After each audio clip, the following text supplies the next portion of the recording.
Imagine you are standing in the middle of a busy city street, cars rushing past, notifications buzzing, deadlines pressing from every direction, and suddenly out of nowhere, a strange thought stops you cold.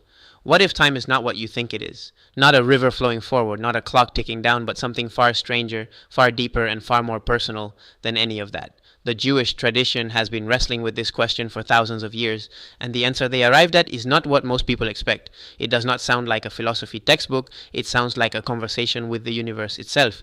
And by the end of this video, the way you experience a single ordinary moment, a meal, a breath, a Tuesday afternoon, will never quite feel the same again. Stay with me because this idea has the power to genuinely change something in you. Most people think of Judaism primarily as a religion of law and ethics, and that is true. But underneath the laws, underneath the rituals and the texts, there is a profound and radical philosophy of time that has been quietly shaping Western thought for millennia. It begins roughly 3,000 years ago with a people living in a world dominated by cyclical cosmologies. The Egyptians, the Babylonians, the Greeks all imagined time as a great wheel turning and returning, civilizations rising and falling in an eternal loop with no real destination. Into this world, Jewish thought introduced something revolutionary. Time is not a circle. Time is a line with a beginning, a direction, and a purpose. Creation was a singular event. History is moving somewhere. This idea, radical as it sounds, is the foundation of every modern concept of progress, of justice, of meaning through suffering that we still carry today. Jewish thinkers, from the biblical prophets to medieval philosophers like Maimonides and later mystics of the Kabbalistic tradition, all circled back to the same burning question.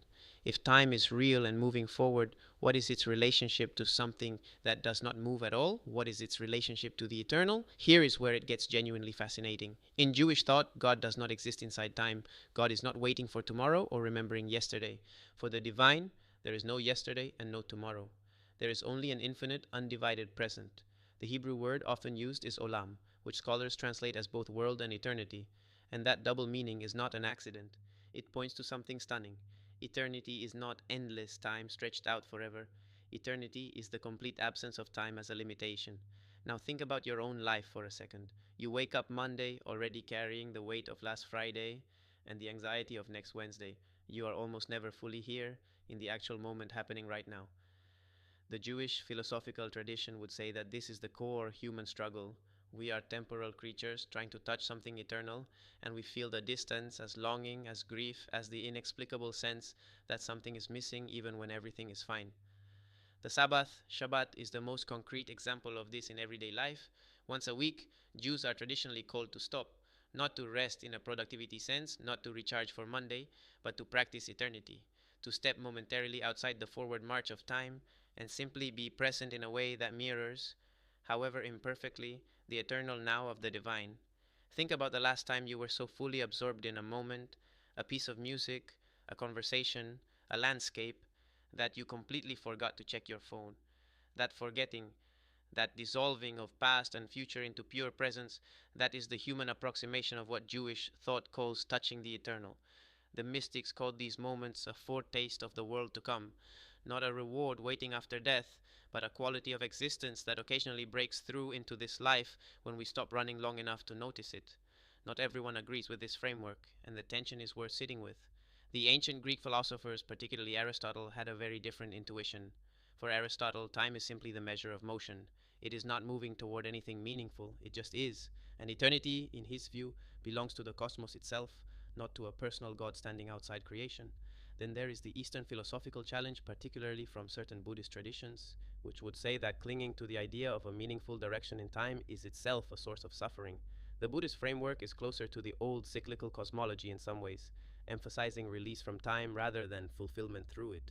Even within Western philosophy, thinkers like Spinoza, who was himself Jewish but was famously excommunicated from his community, reframed eternity in ways that collapsed the personal God into nature itself, making eternity impersonal and available to pure reason rather than to lived experience. These tensions are not solved, they are alive, and sitting with them honestly is more philosophically productive than pretending any one tradition has closed the question. So, what does any of this mean for you today in your actual life? We live in a culture that is almost pathologically addicted to the future. Every technology we build is designed to optimize for what comes next. Productivity systems, retirement plans, social media feeds, designed to keep you scrolling toward the next stimulus. The Jewish philosophical concept of time does not reject planning or progress, but it insists on something that our culture quietly starves us of: the reality and the value of the present moment as a site of encounter with something larger than yourself.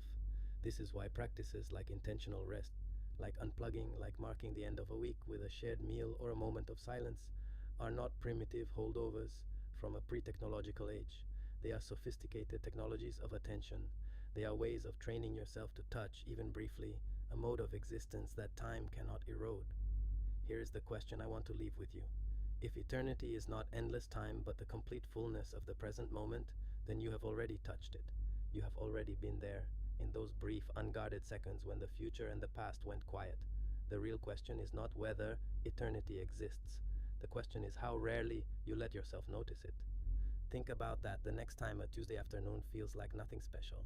And if you want to go deeper into how ancient philosophy reshapes the way we experience the most ordinary parts of our lives, there is a whole conversation waiting for you in the next video.